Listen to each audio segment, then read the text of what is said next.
are on. Hello. Hello, everybody. Welcome in. Happy Thursday. Normally, we would do this on Fridays, but we have a new schedule this year with TryHard's COOLDOWN that we are on Thursdays at 11 a.m. Eastern Time, 8 a.m. Pacific Time. I thought this time was perfect because people on the West Coast, this is kind of like you're having your morning coffee and you're watching TryHard Certified, talk about games and, have our debates, and apparently I don't play games, so they say I don't play games on stream. All that. Definitely where to get the news. All the usual, exactly. Welcome in, everybody. Happy Thursday. Hope you all are having a great day and a great week. We are here to talk about a lot of amazing things that have happened in gaming over the last couple of days, probably last weeks or so, because the last time we did this podcast was about a month ago, which is weird to say. Like, it was a month ago that we did this before the holidays, and this is our first one back. Happy New Year's, yeah. Right? Happy New Year's to everybody out there. If you haven't seen everybody already, this is me, Derrell, Veronika, Alex. We are back into the TryHard's COOLDOWN podcast. We want to do something that we started on our last podcast, is what is everybody currently playing? And I'm going to throw this one to Derrell first. I want to know what game you are playing currently. Me currently, all right, let's get out the way. I'm always putting time in on my Nintendo Switch Sports, period. I'm going for Golden Golf right now, but I'm playing God of War. I'm trying to catch up, trying to beat it. So I could play Forsaken, but that's a different conversation. So Forspoken, that's the one you're gonna be playing, right? Sorry, yes. Yeah, okay. I was like Forsaken. I was like, wait, it sounds like a Destiny 2 expansion. I was like, wait, I was like, not that game. And that's not, I got it online, so I got Forgiven, Forspoken, it's just all the wrong length. Incredible. I'm curious to see what you think of Forspoken when that comes out, because I played a demo and I was like, I don't know about this game, but I'm very curious to see what you think about it when you play it. I'm going in big blind. I'm just there to support representation. Shawty looks dope. We don't get a lot of dope looking cats all the time, and so that's all I wanted. That's all I needed, honestly. You know what? Fair enough. I respect it. We can't wait to hear your thoughts about that. We'll have to say that for the next podcast for sure. Going on from Derrell, Veronika, what's currently on your plate of games? Just Overwatch. I can't lie.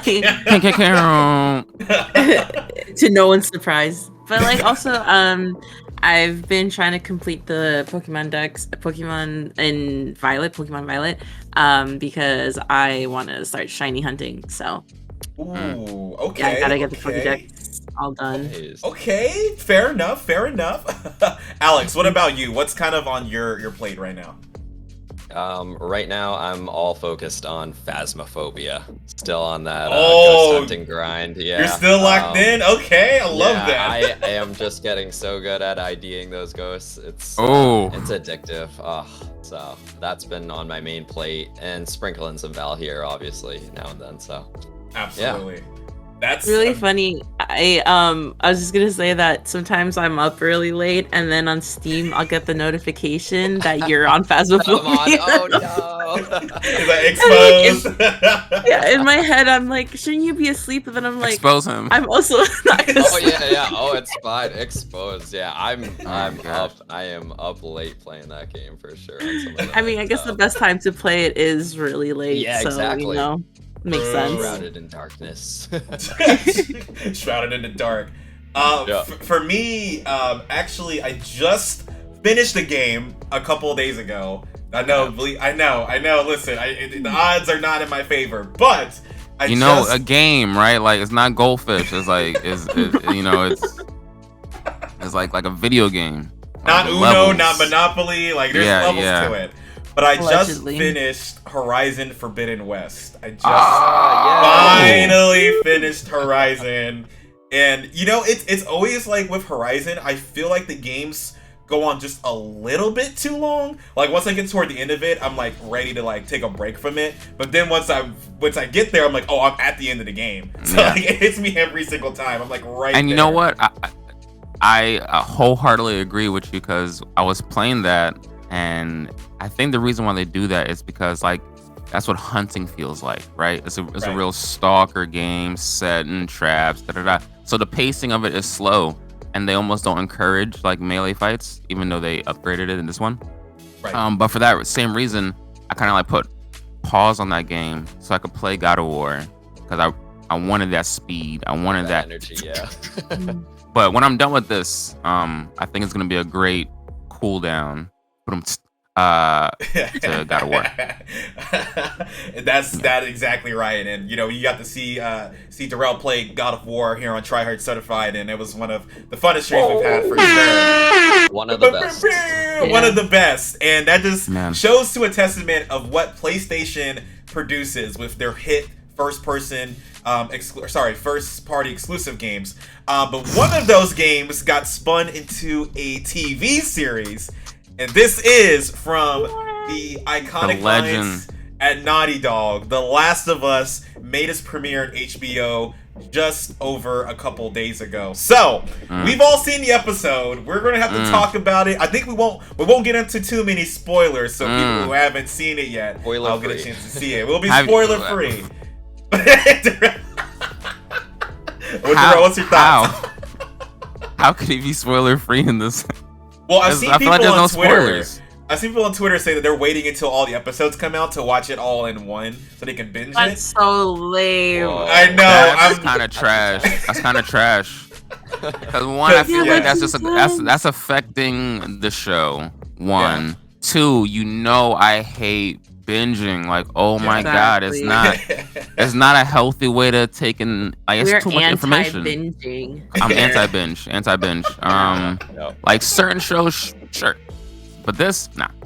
Binge The Office. You know what I'm saying? But don't binge this. I don't know how you could want to binge this. I feel like even if you're playing this game, you're not playing it for 10 hours. Who speed runs Last of Us? You sick bastards. You have to be sick in the mind to want to speedrun. Speedrun, yeah. True. Why do you want to put yourself through that pain really quick? That turmoil. Speed run through the game. You're just making mad noise using Elliot's bait. It's like, hey, come on. Yeah. Oh my god. We are anti-binge on this podcast, so we were gonna just start it out there that we are anti-binge. Because for me, go ahead. Yeah, apologies if I say something that I don't think is a spoiler.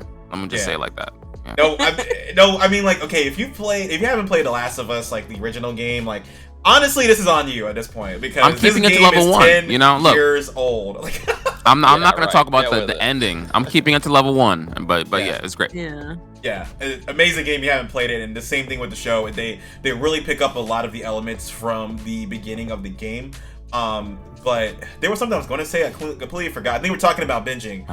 It just came back to me, but I think that binging for a lot of people has been just such a staple, and I think COVID really made that worse. But I think The Mandalorian for me is what helped get out of that binge mindset for me, because that was a show I'm getting weekly, and that was when Disney Plus first started, and it kind of I miss having shows that come out once a week. I was so used to binging shows. I binged Breaking Bad, I binged The Office, I binged so many different shows, and now I'm man, I'd rather just have a show once a week that I can dive into and get excited about. So having that be a weekly series is a really big, a really awesome thing for HBO and for The Last of Us show. Going back to talking about the show itself, literally, this is, I think for me personally, this is everything that I wanted for them to do in this show. And it's just one episode too. They nailed it with the acting. Pedro was amazing. Bella was amazing. All of the actors and actresses literally crushed this episode. And I know Derrell and Veronika, y'all probably have the most thoughts out of all of us here in this stream. But we're going to throw it over to y'all. I want y'all to talk about what you got for The Last of Us. I guess just to kick it off, the first thing that caught my attention is, as I'm watching this adaptation, right? This is the first time that I'm watching something that's based off of something else that I could actually compare it to the thing that it's based off of. I lied about every book I've ever read. Charade. No, I read these. Anyway, I say that to say, I always used to argue with people. I'm like, do you want Game of Thrones to be exactly like the book, page for page? Or did you want them to take some liberties to create deeper stories and blah, blah, blah, blah? It would always create risks amongst people, but this, I think they absolutely nailed it. The things that they kept, they somehow brought it to life so organically, so beautifully, and so like naturally. Like, you're watching and you're like, oh my god, this is the level. But at the same time, it's not like corny. Like, no disrespect to Amazon, but like a lot of Amazon shows look corny, look a little cheesy. Like, this just had such a rawness to it that I just truly appreciated it, because I feel like video games don't get that type of respect. And so it clearly, Craig Mazin, the director guy, is a fan of the game because of that love that he poured into it. And the shit that they added, oh my god, sorry, I didn't mean to curse like that, but cold open about just kind of the origin of the fungus, kind of that theory of how, like, oh, this could happen in the future. I think I needed that almost the most, because as a writer, I'm always asking, like, why now? Like, why did it pop off today? So with that, they gave us the ticking time bomb, and it was just perfect. Like, I have no notes. Yeah, and that's something that didn't even really touch on in the game, because it kind of just happened. Like, with the infection spreading, it just happened, and you just ride along for the ride. But seeing that backstory of how this got started and how this spread was such an interesting twist, that I think that really elevated that first episode to be like, oh, this is why you need to be afraid of this disease spreading around. It almost feels very eerie to COVID, when COVID got started, but I think they nailed that to perfection. Veronika, I'm gonna throw this one over to you. I want to hear your thoughts on the show as a huge Last of Us fan. We gotta see what you think. Yeah, I was gonna say that I really love the opening too. I think when I was watching it, the first 5 minutes, as we're seeing these two scientists talk about, like the scariest things that would happen, and it wasn't like a plague, it was just like this mushroom thing, that's what we have to be scared of. And I know that was a thing where they mentioned they're not going to do spores in the show, in the game. So I think that means we're not going to see the gas masks being used, which is, huge gameplay thing. But then I guess it makes sense, because for actors, you want to be seeing their faces instead of having it covered up. And I guess we spend a lot of time in areas where there are the spores, right? So I'm like, okay, it kind of makes sense. But that really sold me on that. I thought that was really well done. I think it's also interesting that they chose to have it now, 2023 instead of 2013, the game originally was, I believe. So that's going to be interesting. I saw some people talk about how that may change some things in terms of scenes later on, as in a specific scene in the second game, which because there's a song that is being played by Joel, and the song doesn't come out till 2013, but in Last of Us HBO, this shit happens in 2003. So it's I don't know what's gonna happen there. But I agree. I think a lot of the changes have been really cool. They've definitely made me feel we're going in a good direction. I have such high praise for this show. I'm loving it, honestly. I cannot wait for Sunday.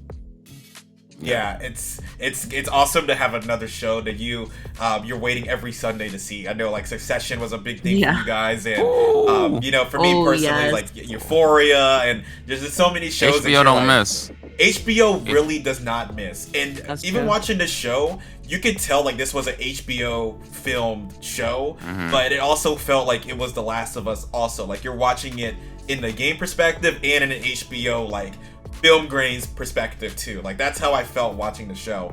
And Veronika was spot on with a lot of it. I am very curious about how they are going to do the face mask, because like you said, if that's not going to be a thing in the show, I felt like that was something that was a little bit more like a higher stakes thing in the game. So I wonder how they're going to counteract that, because yeah, that was a huge part of the first game, is like, you know, Ellie, okay, if you haven't seen the game, this is a spoiler, or you haven't played the game, this is a spoiler, but Ellie is definitely, you know, like, not infected, and she has she's immunity, so... It's the pilot, it's not even a spoiler, it's pilot. Yeah, like... You need to know that, in fact. Exactly, so whenever she's, you know, going through and trying to fight the infected, everybody has to wear masks, including her, so they don't reveal that she's immune. So that's going to be a really big part of the story that I think they're going to have to very much counteract. So I'm very curious to see how that's going to play out. Before we get to Alex, though, oh, go ahead. Yeah. Oh, sorry. Just on the spores note, there are mushrooms that pollinate, you know, via the airways, and so it's very possible that they could easily bring masks back into this. It's easy to make that leap, I feel. I feel like the thing is, yeah. I think the thing is, at least in my opinion, they're probably gonna try to avoid the whole masks and like airborne stuff, because hello, like COVID. I mean, but that's what makes it real for us, you know, because then when you're watching this shit, you're like, oh, yo, this could have kind of happened, goddamn. And so that's what just makes it more powerful. But also in the game, we didn't wear masks all the time. Let's, you know, no, a lot of it is we didn't. Those are just like, oh, we got to cut through this room, mask up, boom, and then, you know, after that you kind of Gucci, and so. Yeah, I could see it happening. I'm pro mask. I'm hoping for the mask because it'll be dope. The visual will be kind of fire. Yeah, you know. I think it's just like, because the mask would be like, okay, there's like big danger in this area that we're in. You know what I mean? Exactly. So I'm like, I want to see how they portray that with like, if they go the route like that, there's not going to be any. And then we scrap somebody and we like took their mask off real quick. And that was a way to that was a right. Tactic. Yeah, I need that. I need that scene. That was cool. I need that. It was like the PvEVE type aspect of it. You're fighting the infected and the fireflies. We need to talk about this scene that's playing right now. Oh my god! Oh my god! Oh my god! Oh my god! Oh my god! Yes, the truck. Okay, so Alex, we'll definitely talk about that. Before we give a shout out to Alex. Celise, thank you for tuning into the stream, and good morning to you too. We saw you put in the chat. He was like, "Yo, Alex!" So he gave a shout out to Alex in the chat. The legend himself. So good morning, welcome in, Alex. Now the floor is yours. Can you talk about your thoughts on The Last of Us? For sure. So I just want to piggyback on the notes you guys were saying about like the games, or the show rather, striking a nice balance between feeling like you're actually playing the game and also giving that film also edge to it. I don't know. A lot of thoughts are flooding into my head without spoiling too much, but I forgot, you know, this takes place across a bunch of places in the United States, in Boston. So that's like refreshing just to have that tie again, that it's like places we know of here in our own country. Again, the nod to pandemic parallels, things like that. It makes it all very real and eerie in that sense. Right now I feel the balance of what they're hitting, and it's working for me. Having played the game myself, it's just scenes like I think what Veronika wanted to point out. Wow, they really nailed it, and open up to more thoughts about that specific scene. But that spot on. Literally no notes about that. I think you hit the nail on the head, especially as all of us have played the games. That seeing these games, it's like what Derrell said earlier, when Game of Thrones fans, you know, did they want a one-to-one adaptation, or did they want that to be like a little bit different? They want to change some things. And I feel like a Game of Thrones fan now. Like, I understand people who've read the books and then seeing that come on screen. Honestly, same thing with anime and manga fans. Like, seeing how that goes from like seeing the favorite manga and seeing how that goes to anime, like seeing that directly, it feels like the exact same thing for gamers. And the fact that we have right, like a 1-to-1 adaptation, but also it's not even 1-to-1 directly, that they changed some things, added some things to make the story even more immersive. I think they hit the nail on the head with that. I think they did a great job with that. But I was thinking, the anime manga one, I was like, that sounds a little bit more like a 1-to-1 than Game of Thrones. But yeah, I think that they nailed it to the T. I don't have any notes about it. The one thing I was concerned about was I don't know how Bella was going to do as Ellie, but I think that first episode nailed all of my concerns. She literally embodied Ellie to a T. The attitude. If you watch Game of Thrones, you would have known when she was going to do that. Yeah. Because look, she had one moment in that whole damn show, in like the last of the seasons, and she just shined. I was like, who is this child? But she was so limited, so you didn't know, like, was it just like that scene, or was it, is she actually going to kill this role? But she crushed it in that first episode. Also, the young girl who played Sarah, Joel's daughter. Fun fact, she's also HBO royalty. That's Thandie Newton's daughter from Westworld. That's what I saw the other day. I was like, whoa. Legend. HBO royalty. Shout out to Westworld. Well, shouts to Westworld. Justice for Westworld. That's so crazy. It's not even on HBO anymore. That is so crazy. This is the worst tax write-off ever. I hope Last of Us saves them. Come HBO on. can get away with it though, because they make shows like The Last of Us. They can get away with it.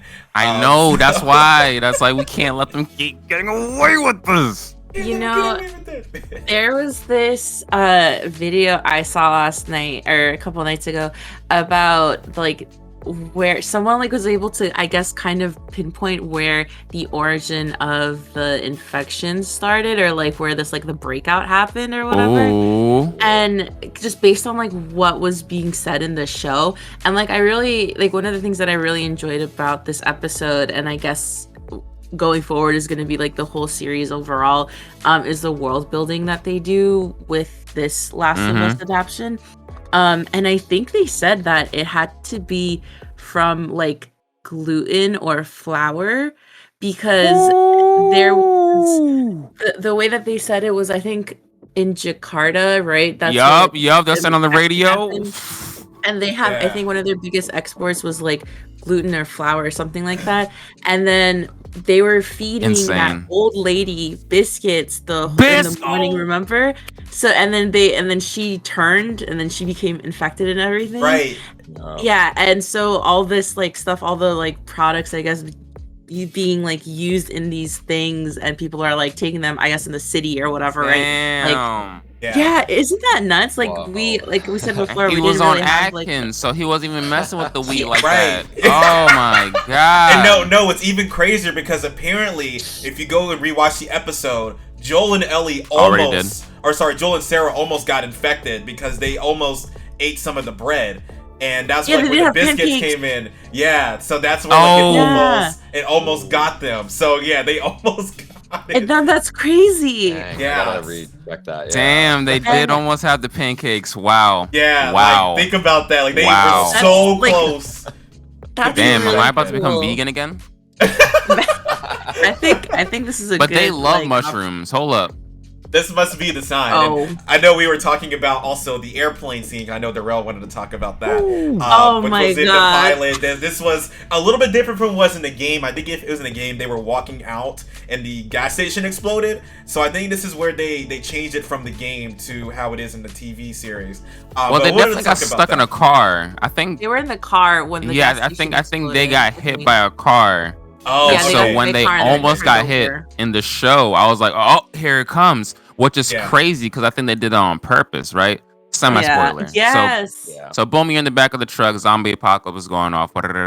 We all know this level. You see the burning house. You see the pedestrians on the side of the road. And it's crazy because, like, it felt the most like the video game in that moment, but in the greatest way possible, right? Like, I remember having the controller in my hand, spinning my head around naturally. And it felt like the timing was the same, right? Like they showed me the same shit when I wanted to see it.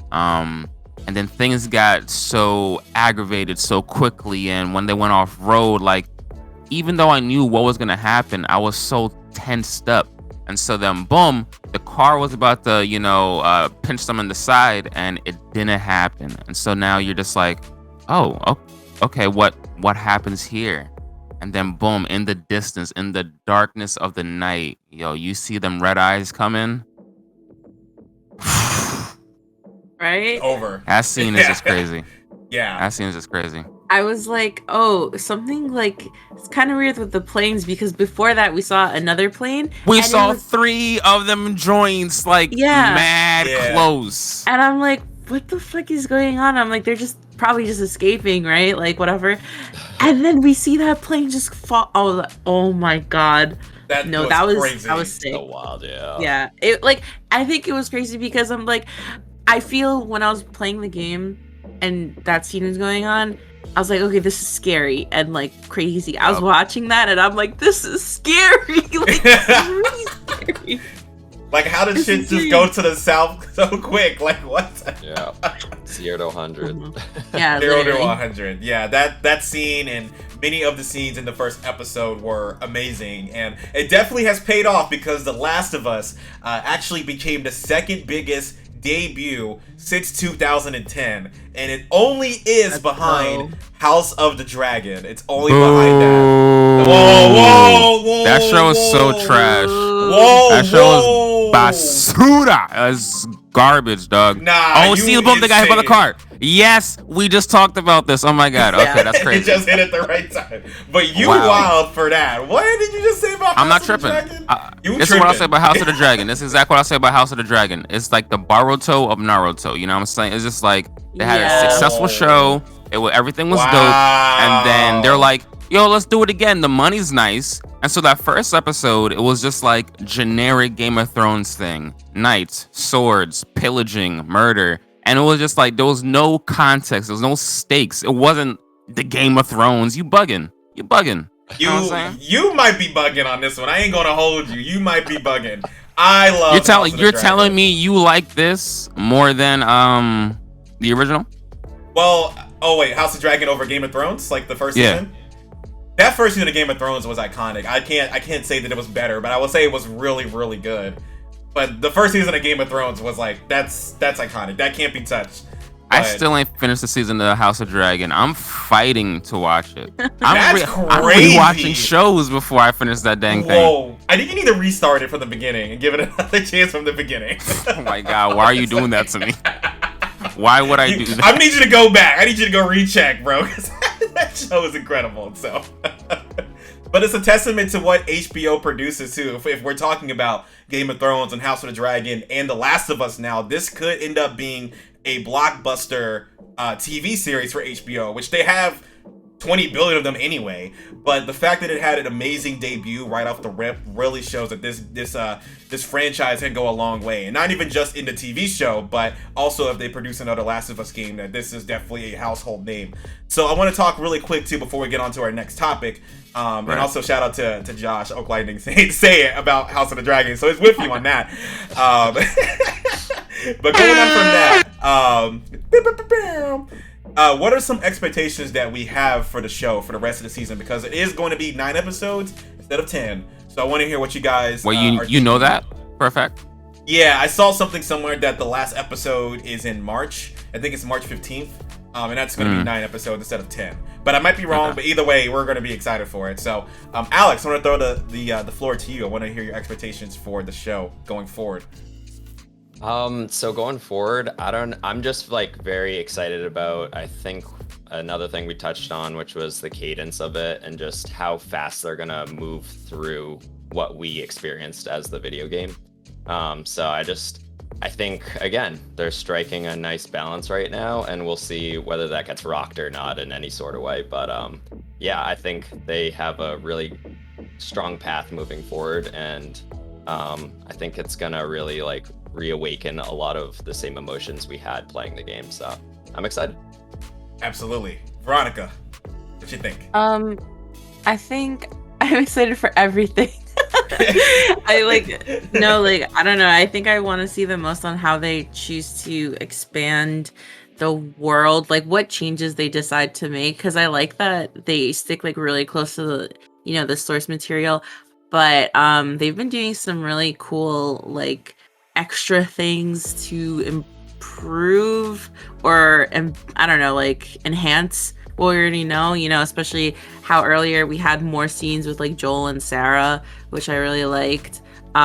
So I'm just kind of excited to see what else they decide to like flourish on, because that's been like probably the most interesting stuff so far to see, I think. Absolutely. Derrell, you're up. For me, I'm just excited for them to take their time, honestly. Like I don't expect them to take anything from Last of Us 2 into this game. To this show.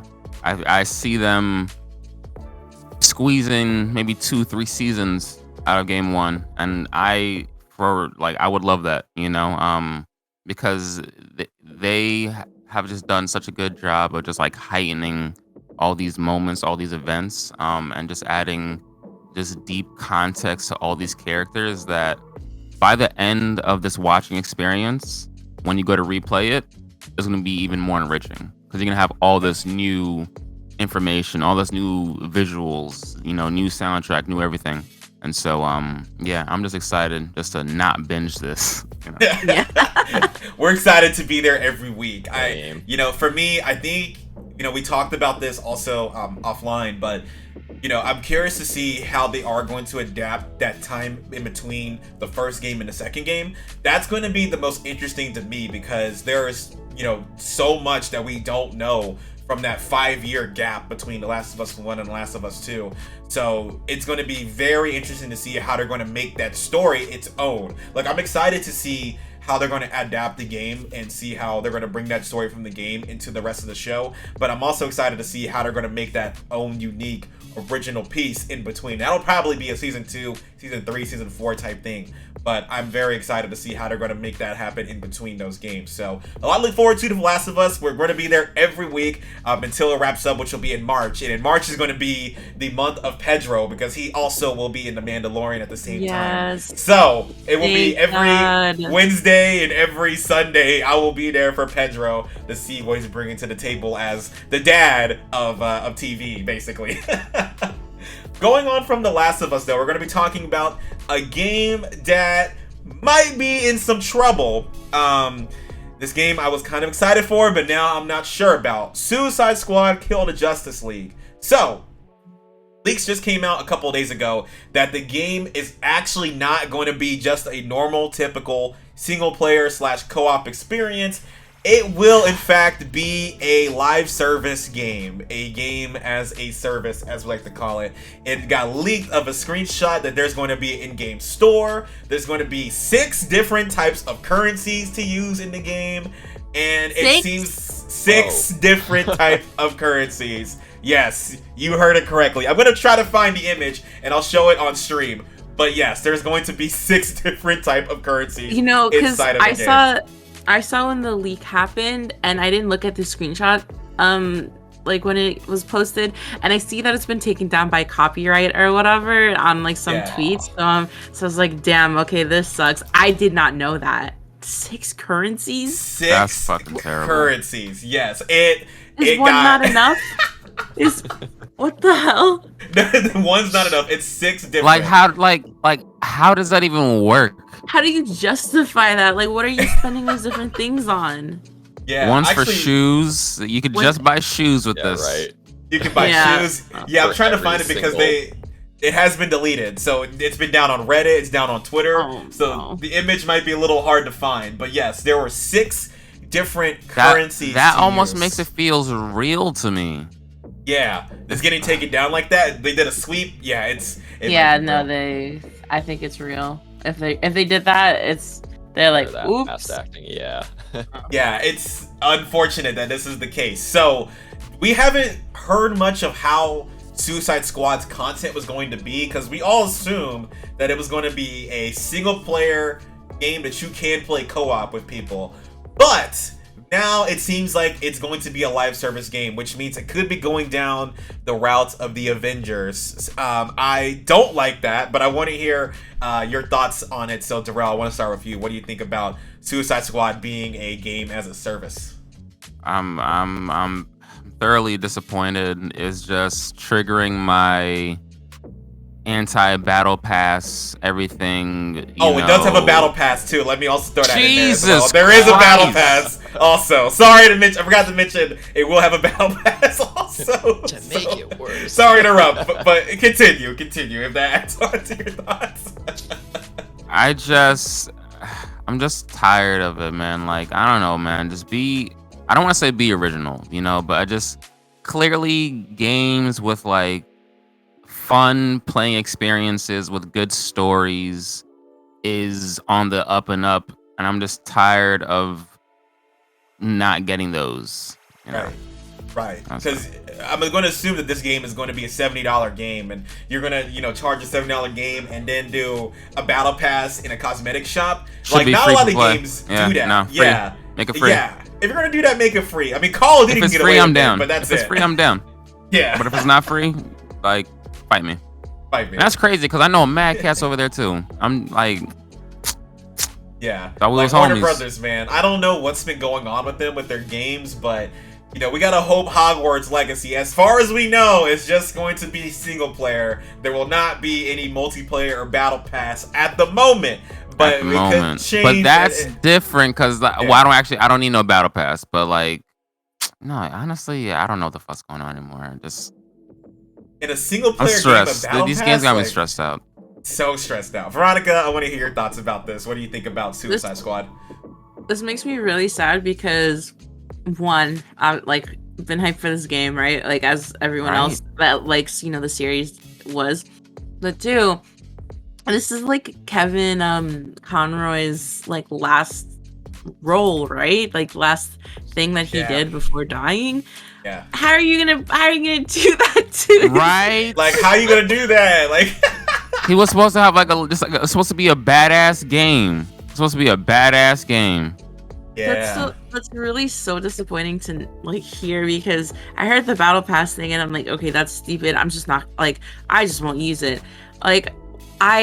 If they have all these different currencies, I can't imagine the things being things that you absolutely need to have, I guess, or whatever, to complete the game, or maybe, I don't know, get past the level, or maybe it's something, whatever, you know what I mean? It's gonna be these weird microtransactions that probably in some way we might be forced to make or something. I still don't really understand how they're going to make that work in a single player game, but clearly they found a way. So they will always find a way. These game developers will find one. Alex, what are your thoughts on Suicide Squad?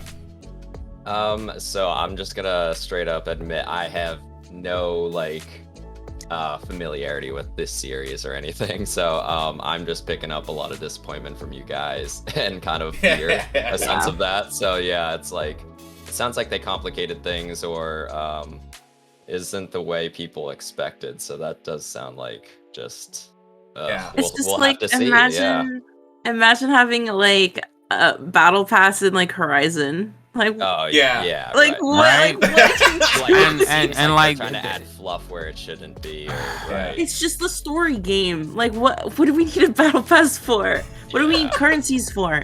Yeah. Other than what, DLC maybe? And they were from the people that made all the story games. Yeah. It's just okay. Battle pass. Come on, what we're doing? Yeah. What I was seeing on VGC is that they said that apparently, I think 4 of those currencies are, they're supposed to be XP, so it's supposed to be for each character as the XP, but first of all, why do you have 4 different of those? Just give me one XP system. You're making it so much more complicated than it needs to be, just to be difficult. Yep. That's all it is. So even though if it's not anything that's a microtransaction, that's still annoying. Why do you have to do that for me? Makes no sense at all. And just, it kind of shows the state of where video games are at right now, because talking about Suicide Squad and other games like that, it seems like every game is having this problem where they're oh, we don't know what to do with cosmetics, let's just do a battle pass. Throw a battle pass on it. It'll give us 3 or 4 cosmetics that'll give to the customers, and then we'll do a new season. It'll be another battle pass. Instead of them having these suits and stuff being unlocked, like Spider-Man, for example, that is included in the game. You literally unlock those playing the game, like you have always done with gaming. But now, instead of that, you gotta pay $70 for the game, throw a $10 battle pass on it just for the season, and then you're gonna get 3 to 4 skins. And what do you guys think about the current industry going the route of the game as a service, live service route? I hate it. Yeah, that was easy. That was quick. It's just like the worst thing to happen to gaming so far. Like, there's no reason every single game I'm playing needs to have a battle pass. Like, there's just no. It's not even fun at that point. Like, I don't play Genshin really anymore, but like that too. Like, why the fuck is there a battle pass in the single player game? And like you do like raids with people, but like this is so boring. Yo, Overwatch has a battle pass. Everything has a battle pass now. Which game has a battle pass that I didn't think would have a battle pass is, since I'm a new F1 fan, F1 2022 has a battle pass also, which is they call it the podium pass, and you get it for playing the game. In a racing game, they have so Forza, which we'll talk about in a second with Xbox, but Forza, don't be shocked if it has a battle pass also, because it's looking like every game's going down that route. Derrell, I wanted you to speak a little bit more about your thoughts on the battle pass system as well. I guess the only thing I could say about it now is it just feels like a big commitment that I don't want to be in. You know, it's just like I feel like I have to do a battle pass because, like, I don't know, as far as Apex is concerned, you know, like you get a little bit of money in the end. But then recently I've been telling myself, no, once I finish it, I'm just going to keep my money and But for some stupid reason, I bought this season and now I'm like on level 5 and I got like 20 days to do it. And so I got to grind that at some point. You know? Right. I'm the same way with Fortnite. Even though I think Fortnite, they also give V-Bucks back. I'm now like buying the seasons every time because I feel like Fortnite, you at least get like a little bit more bang for your buck because you can pick when you want your rewards and which rewards you want first. So that's why I feel like it's a little bit more bang for your buck, and also that's free to play. But yeah, I think that it's a big, you know, grind for a lot of different games. Alex, I want to hear your thoughts about the game as a service industry as well. Yeah, for sure. So like I'm just thinking about Battle Pass being in Valorant for myself, and yeah, there are certain games that a Battle Pass makes sense for its application. And yeah, I get the sentiment that like when you lock into a Battle Pass, you know, of course, a lot of times you're running against the clock from that point on. So then like you might feel like you're forced to just play at a different pace that you didn't prefer. There's just you're on the leash for in that sense, and that really ruins it for a lot of players. And yeah, we'll see if it makes or breaks the aspect of it all, but not looking pretty. Too many games are having battle passes. Like even League of Legends has one now, CS:GO has one, Valorant, Call of Duty, and now Suicide Squad killed his Justice League. Well, this is all Fortnite's fault. You know that, right? It sucks because it is, and it's funny because Epic is doing the best battle pass. Like, even though that they've done it first, they've done it better than anybody else. Like, everybody's been trying to replicate it, but Epic has like actually made the battle pass worth it. In like, I feel like I can their defense, it's just because the game is kind of built for a battle pass, right? Like them and Apex, boom, are the only two acceptable ones in my book. Maybe Overwatch, maybe Val, but I don't even know. I don't even know. I don't even think so, honestly. You know what I'm saying? Bring back the loot boxes, and I hate to say that I want them back, but I want them back in Overwatch so bad. But what I will say though is Apex definitely made their shit worse because like you used to be able to get a lot of free stuff in Apex, a lot of great stuff. Like a lot of my best skins are like early skins that I got on the free, but now it's like you don't get anything for putting in mad time in the game unless you're also willing to drop like $50 a month. And it's just like, for what? For what? For another Wraith skin that Wraith doesn't deserve? Like, come on, get out of here. Yeah. Even a game that I played for like years is Destiny. They have a battle pass system in that game as well. And you know, that one might be one of the worst ones because they don't give you currency back. You literally have to buy each season. Like full price. Oh God. So this is how Bungie does it, because they actually, for the new expansion coming out next month, the price went up to $50 just for the expansion. However, you can buy all of the season's battle pass in one bundle, and it's $100. And then you also have to buy dungeons in the game included with the pass. So you have to buy the expansion, the dungeons, which is content in the game, and all 4 seasons of the battle pass for $100 every time. That's what they. It's very disgusting, and I do not like that they do that. Releasing a game and letting us play it. Like, why can't we just play the game for the price that we paid for? Right. Yeah. All these paywalls. All these paywalls. Like, why do you bring so many walls for me to play your game? Like, I want to just hop on and play. Even though Destiny is free to play now, but still, like, as somebody who bought Destiny 2 from launch, and I don't know how much money I've spent on Destiny, like, it's definitely like at least $400, $500, and that's just on D2. D1 will probably make it like $700. I spent way too much money on Destiny, but just for those types of games, like, there needs to be a way better system for you to earn revenue instead of stealing money from players like that. It's just very sick, and I hope Suicide Squad, I hope these leaks are fake or that it's an old build or something like that, but my excitement for it has definitely went down. Seeing that battle pass system. But going on from Suicide Squad, we're going to be talking about Xbox, because Xbox finally might be showing some exclusive games. Finally, we might be getting something. As I had titled in our outline document, I was like, when will we have a fucking Xbox exclusive? Because it's been way too long since we've had a AAA Xbox first party exclusive. But they're going to be showing a lot of their games at the Xbox Bethesda Developer Direct next week on January 25th. They're going to be showing new footage for Redfall, which is from Arcane. They're going to be showing new updates to Elder Scrolls Online. They're going to be showing Forza Motorsport and a couple of other games as well. So no Starfield at this conference. They're going to be pushing Starfield's conference back to probably like February or March, and they're going to do like a full-blown conference.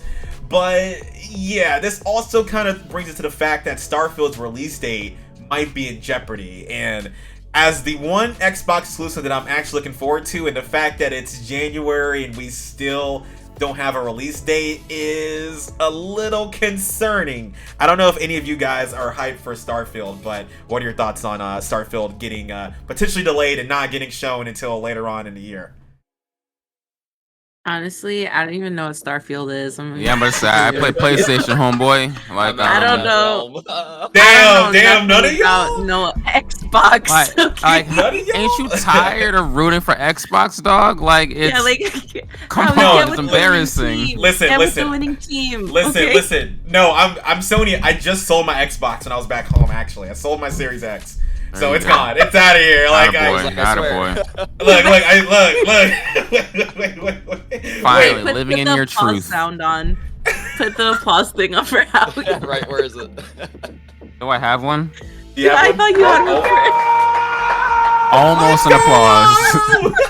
Damn, the Microsoft slander is crazy. Almost an applause. Listen, even though I sold my Xbox, I still got PC Game Pass because Game Pass is still the best deal in gaming. I will say that. But I do want to see Xbox win. Like, I don't want them to lose. I want to see them compete with Sony. Like, I want that to make Sony even more pressured to make even more amazing games. Like, I want Xbox to win. I don't want them to lose. Sony is pressuring themselves. We don't need the rookie. We don't need the JV squad telling us what to do, all right? Damn. We just talked for like 45 minutes about Last of Us. Are you kidding me right now? Yeah. But like, what? Look, I want PlayStation to succeed, obviously, but I want Xbox to prosper too. I would also want to see them win. God of War, that's fair. Last of Us, Uncharted, Horizon, Spider-Man. And we're not even talking about the IPs they haven't used in a while, like Killzone, Resistance, Jak and Daxter. Because that Resistance, Sly Cooper, Ratchet and Clank, like, you know, they have so many Shadow Colossus franchise, Bloodborne, like, it goes on. Yeah. We're putting pressure on Xbox. We waiting for y'all to catch up. Like, come on, like, Halo is done. As Josh said, Sackboy and Little Big Planet. If y'all drop one more Halo game, I swear to God. I swear to God. It's like whenever things are going bad, you're just like, quickly, get Master Chief on the phone. You're like, come on. He's tired, bro. He is tired. Like, before I respond to how many tours can this guy, like, let the man just enjoy the package? Like, you know what? You know what's funny too? Because you mentioned Halo, and then we talk about the Halo show that came out last year was ass. It was ass, bro. Like, Master Cheeks is what we got out of that show. Not even Chief, Master Cheeks. That's what we got out of there, dude. Like, come on. So, yeah, I do want to see Shadow Xbox of Colossus. I'm sorry. Amazing game. I see you, chat. As Ben gives a shout out to Shadow of Colossus, a great game. And Jared says that we're sleeping on Redfall. Specifically me, but we're sleeping on Redfall from Arcane. I don't know. I haven't finished Deathloop yet, so I need to finish that. And then I'll get back to you, and I'll be excited for Redfall. But getting back on track to Starfield. Little Big Planet? Come on. Look, chat knows. Chat knows. Yeah. Apparently, no one in this knows what Starfield is, but if you don't know Starfield, nobody knows what. It's from the developers of Fallout and Elder Scrolls, so it's going to be the space Fallout. That's why I'm pretty pumped for it, because as a Fallout fan, and we'll be playing Fallout on Monday with our new show, which is the TryHard's Classic Replay. Boom, a little segue there, but Starfield is supposed to be Xbox's flagship first party exclusive of the year. It was supposed to be coming out at least last year. It got pushed back to this year. But that's going to be the game to look forward to for the Xbox fans. But going into the developer direct, what should Xbox do about their exclusive problem? Because they are currently still trying to get the Activision Blizzard purchase to go through. There's some rumors that it might not go through, that there's a lot of issues. Google and Nvidia both said, no, we don't want this to go through. So it's this whole thing in itself. But Derrell, I know since you are the biggest Xbox fan.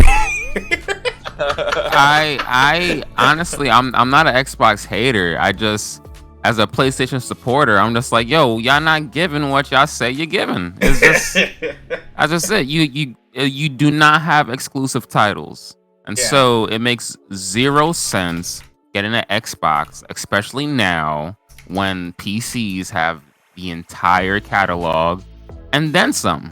And so, get yourself a PlayStation. I'm looking up this list of like their last first party exclusives that they had, because the last one I remember, besides it was before. No, it was Forza Horizon 5. That was the last one that they had, I believe. Yeah. And then they had a game from Obsidian that came out last year that no one remembers or heard about. It's called Pentiment. It came out in November, but it was like a very niche type of story game.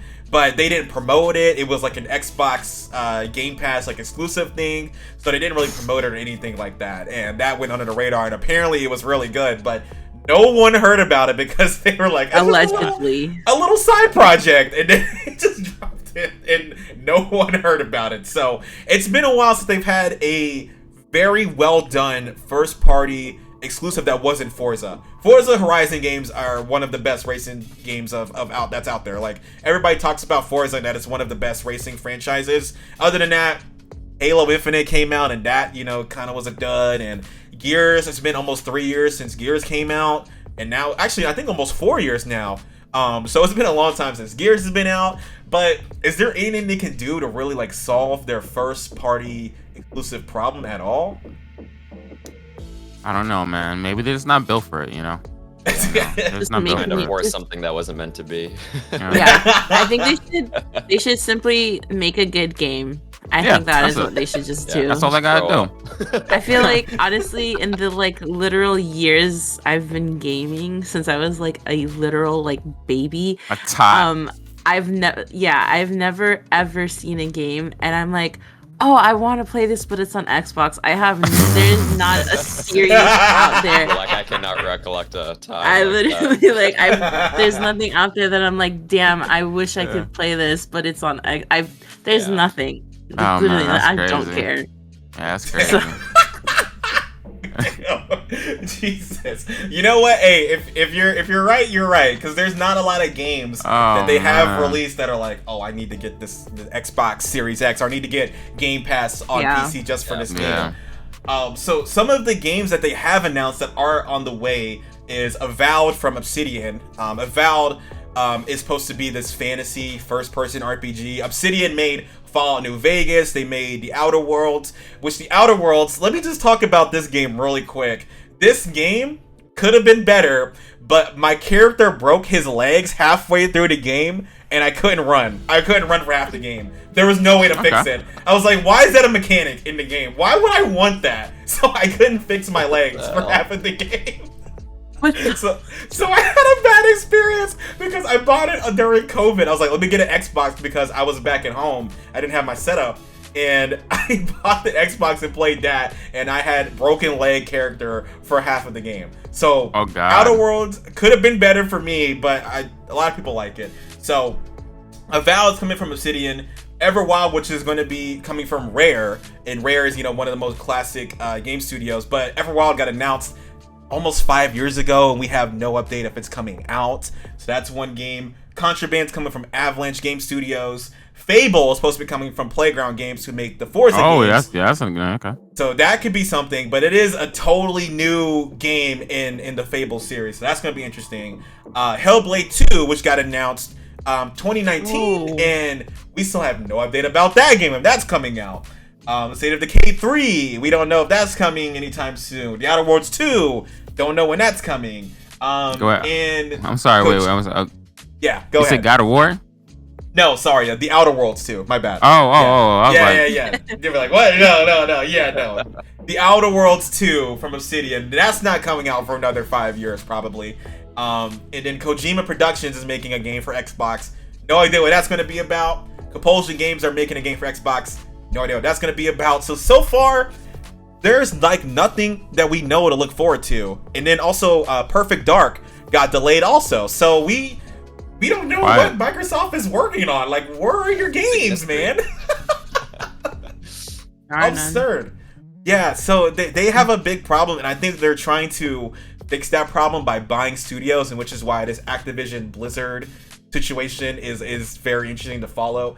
And Jared says Xbox's biggest issue is lack of communication, and I agree 100%, because they announced these games way too early, and now we're waiting. We don't know when Fable's coming out. We have no clue. The fact that Fable, I think, also got announced at the same time as Forza 8, and Forza's coming out sometime this year, and we have no idea when Fable's coming out. That's a kind of a red flag. Everwild not coming out. We don't know when that will be. Hellblade 2, when's that coming out? So I've been wondering about that for a while, actually. That's so funny you bring it up.